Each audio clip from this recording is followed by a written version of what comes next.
আসসালামু আলাইকুম। তো তোমার সবাই কেমন আছো? আশা করি সবাই ভালো আছো। আজকে আবার একটা নতুন ব্লগ নিয়ে এলাম। তো তোমার সবাই দেখতে থাকুন। আজকে কি কাজ করি দেখাবো। তো দেখতে থাকুন।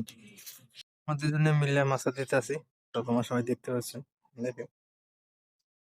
আমার টার্গেট অন্য ধরনের বন্ধু বুঝবা না তোমরা।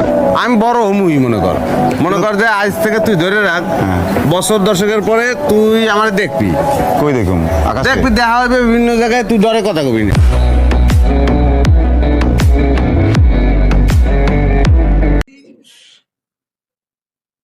তো দর্শক,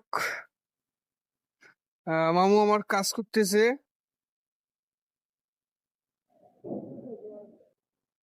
দুপুর 3টে বাজে, এখনো খাওয়া যায় নাই। না খায়া কাজ করে লাগছি। মামু আমার মুখ শুকিয়ে টুকি গেছে। যা মামু দিয়ে না দেখো।